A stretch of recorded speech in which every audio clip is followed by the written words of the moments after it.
সীমান্ত, অর্ণব, দিয়া আর মিতুল 4 বন্ধু একসাথে ঘুরতে যায় উজ্জ্বলপুর জঙ্গলে। তারা যেতে যেতে জঙ্গলের অনেক গভীরে চলে যায়।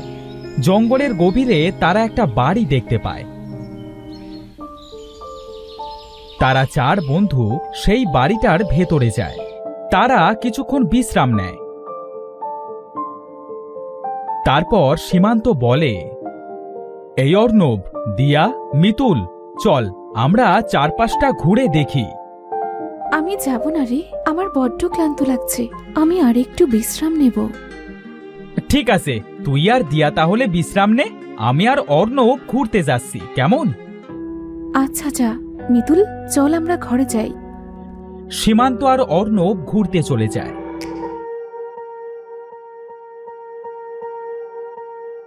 মিতুল আর দিয়া ঘরে এসে ঘুমিয়ে পড়ে।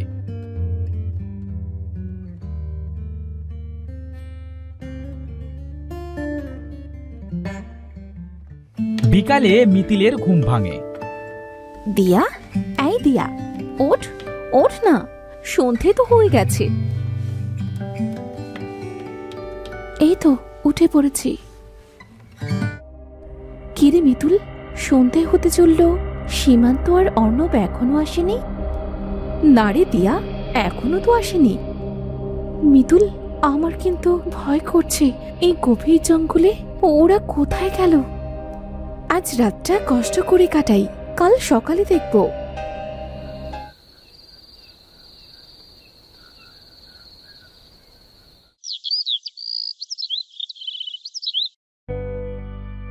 মিতুল, মিতুল, মিতুল ওঠ, সকাল হয়ে গেছে। সীমান্ত আর অর্ণবকে খুঁজতে যেতে হবে। হ্যাঁ চল, কোথায় যে গেল আমাদের রেখে।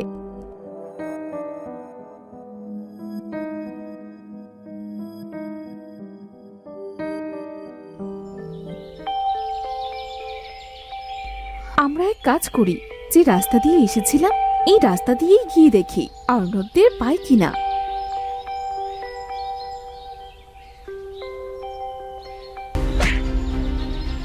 উফ, জ্বলে গেল। কিরে, কি হলো তোর? আরে, তোর কপাল কেটে রক্ত ঝরছে। কিভাবে কাটলো তোর কপাল? যেতে যেতে কিছু একটার সাথে ধাক্কা খেয়ে পড়ে গেছি। মানে, এখানে তো ধাক্কা খাওয়ার মতো কিছু নেই। আমার মনে হলো এখানে কোনো দেয়াল আছে যেটাতে আমি ধাক্কা খেয়েছি। এখানে দেয়াল কোথায় পাচ্ছিস? তাড়াতাড়ি আয় তো। আরে, এটা তো দেয়াল মনে হচ্ছে। এটা কি অদৃশ্য দেয়াল নাকি? কালকে আসার সময় তো কোনো দেয়াল ছিল না। সত্যি তো, কালকে তো আমরা এই রাস্তা দিয়ে এসেছি, তখন তো কোনো দেয়াল ছিল না। কি হচ্ছে এসব আমাদের সাথে? মিতুল, দেখ তো দেয়ালটা ভাঙা যায় কিনা।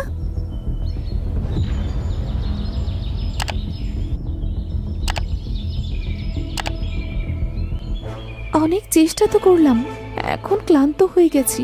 চল আমরা ফিরে যাই।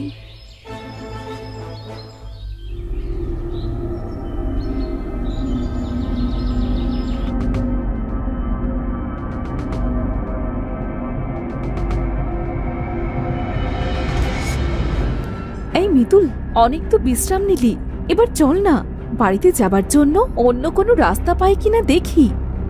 ঠিক আছে, চল তাহলে।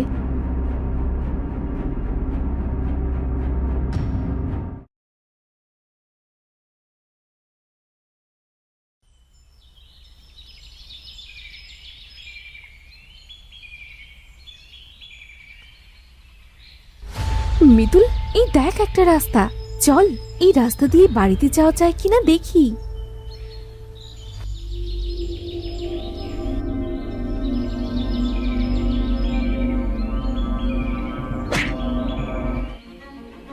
দিয়া, এখানে তো অদৃশ্য দেয়াল, এখন কি করব আমরা?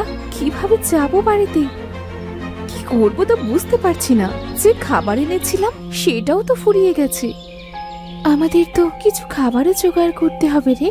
চল আমরা খাবার মতো কিছু পাই কিনা দেখি।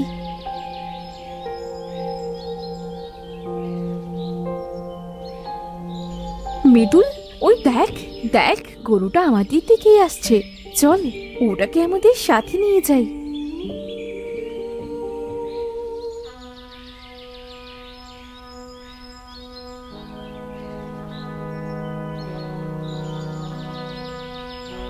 গরুটা এখানে বাঁধা থাক। চল, আমরা আমাদের জন্য আর গরুর জন্য কিছু খাবার নিয়ে আসি।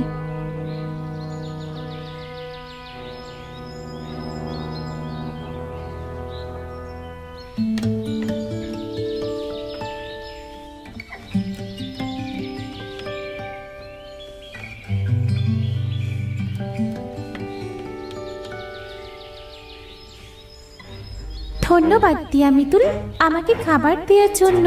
তোমরা আমার কাছ থেকে দুধ নিতে পারো। তুমি তো একটা গরু, তুমি কিভাবে কথা বলছো? এটা এক রহস্যময় দুনিয়া। এখানে সব পশু পাখিরা কথা বলতে পারে। কিছুদিন থাকো, তোমরা সব বুঝতে পারবে।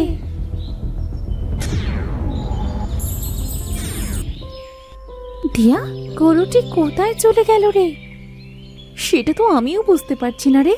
আচ্ছা, এইসব বাদ দে তো, সন্ধে হয়ে গেছে। চল এখন ঘরে চল, আমরা কালকে আবার বাড়িতে যাওয়ার জন্য অন্য রাস্তা খুঁজবো।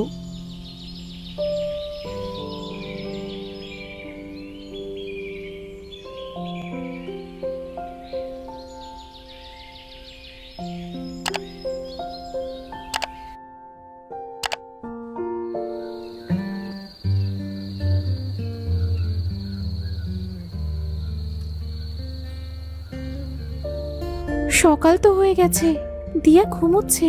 আমি একটু আশপাশটা দেখি, নতুন কোনো রাস্তা খুঁজে পাই কিনা।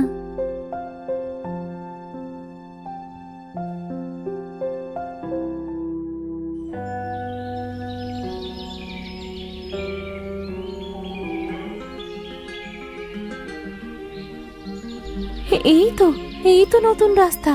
দিয়াকে ডেকে আনি।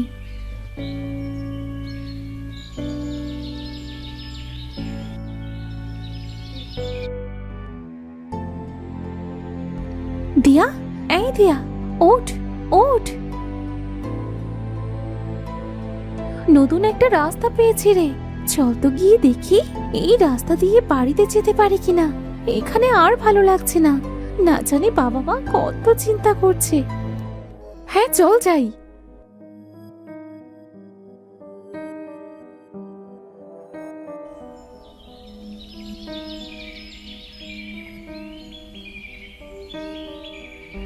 তারা দুজন পথ খুঁজতে খুঁজতে একটা বাড়ি দেখতে পায়। বাইরের বারান্দায় একজন মহিলা বসে। তার কিছুটা দূরে একটা কলে একজন পুরুষ পানি খাচ্ছে, আর কল দিয়ে অটোমেটিক পানি ঝরছে। দিয়া, ওই দেখ একটা বাড়ি, ওখানে লোকজনও দেখছি। ওদের থেকে জিজ্ঞাসা করি চল, জঙ্গল পেরোনোর মতো আর কোনো রাস্তা আছে কিনা। হ্যাঁ হ্যাঁ, চল। এই মিতুল, এখানেও তো অদৃশ্য দেয়াল আছে, আমরা তো যেতে পারছি না। তাহলে এখন কি করব? ডাক দিয়ে দেখি তো, শুনতে পাই কিনা। এই যে শুনছেন, কথা বলুন। শুনতে পাচ্ছেন? শুনতে পাচ্ছেন আমাদের কথা? কিন্তু ওরা তো আমাদের কথা শুনতে পাচ্ছে না। দিয়া, একটা জিনিস খেয়াল করেছিস? কি? দেখ, ওরা কিন্তু নড়ছে না। মহিলাটা সেই বারান্দায় বসে আছে, আর পুরুষটা কলের কাছে দাঁড়িয়েই আছে। কল দিয়ে অটোমেটিক পানি ঝরছে, কেউ তো নড়ছে না। আমার মনে হচ্ছে ওরা হয়তো মারা গেছে। কি রহস্যময় দুনিয়া এটা, কিছুই তো বুঝতে পারছি না। সব কিছুতেই রহস্যময় লাগছে। আচ্ছা চল, আমরা ফিরে যাই।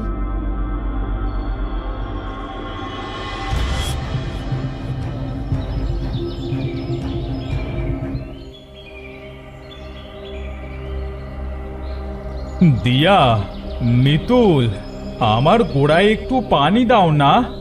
দেখো আমার ডালপালা কেমন শুকিয়ে যাচ্ছে। এ কি, গাছ আবার কথা বলে নাকি? এই দুনিয়াটা এক রহস্যময়, এখানে সবকিছুই কথা বলতে পারে।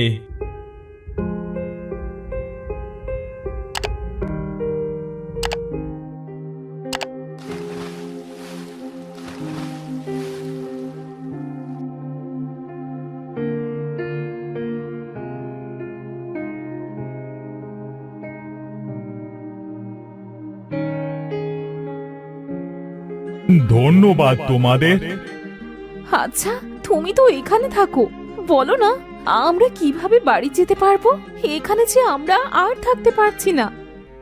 তোমরা আমাকে সাহায্য করেছো, তাই তোমাকে তোমাদের বাড়িতে যাবার রাস্তা বলছি। তোমরা তো বুঝতেই পেরেছো এটা একটা রহস্যময় দুনিয়া। এই দুনিয়া থেকে বের হতে হলে ওই যে উঁচু পাহাড় দেখছো, ওই উঁচু পাহাড়ের ওপর একটা দুষ্টু দৈত্য থাকে। ওখানে দৈত্যের একটা জাদুর বাড়ি আছে। ওটা ভেঙে ফেলতে পারলে তোমরা তোমাদের দুনিয়ায় ফেরত যেতে পারবে। কিভাবে উঠবো আমরা উঁচু পাহাড়ে? এই রহস্যময় দুনিয়ায় একটা অদ্ভুত রাস্তা আছে। সেই রাস্তা তোমাদেরকে খুঁজে বের করতে হবে। ওই রাস্তা দিয়েই তোমরা পাহাড়ে পৌঁছাতে পারবে। কিভাবে চিনবো আমরা ওই অদ্ভুত রাস্তা? রাস্তার উপর পা দিলে তোমাদের উড়িয়ে নিয়ে যাবে। রাস্তার দুপাশে গাছপালাও রাস্তার সাথে উপরে ভাসবে। এর বেশি আমি তোমাদের আর বলতে পারবো না। ধন্যবাদ তোমাকে গাছ। চল দিয়া, সময় নষ্ট না করে আমরা এখনই অদ্ভুত রাস্তাটা খুঁজে বের করি।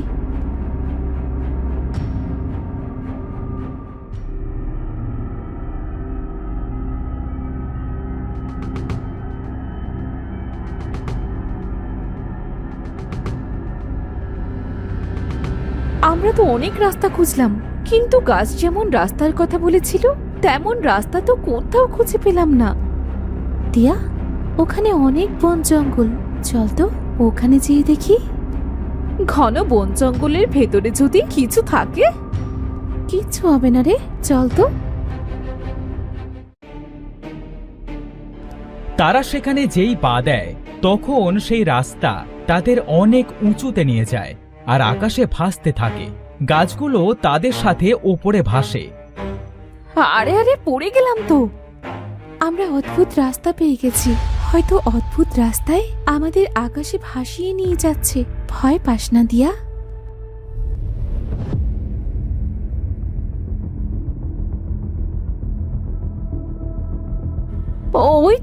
ওই তো সেই ঘর। চল আমরা ঘরটাকে ভেঙে ফেলি।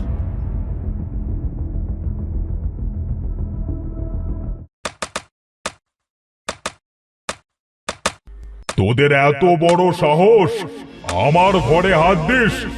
আমি তোদের কিছুতেই ছাড়ব না। শয়তান দৈত্য, ছেড়ে দে আমাকে। দিয়া এটা বলতে থাকে। এমন সময় পেছন থেকে মিতুল এসে দৈত্যের মাথায় একটা বাড়ি মারে। সাথে সাথে দৈত্য সেখানে মারা যায় আর অদৃশ্য হয়ে যায়। এই দেখ, দৈত্যটা মারা গেছে। এবার আমরা এই জাদুর ঘরটা ভেঙে ফেলি। এই রহস্যময় দুনিয়ায় আর থাকতে পারছি না, খুব কষ্ট হচ্ছে।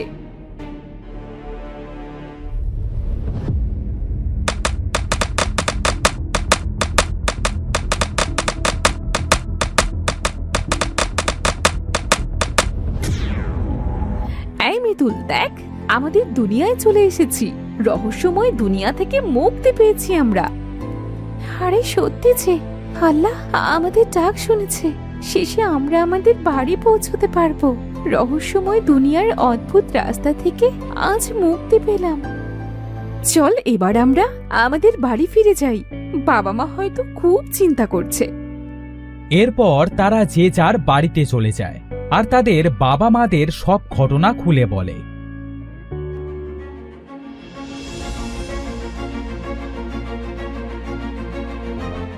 সব শুনে তাদের বাবা মা অনেক কান্না করে।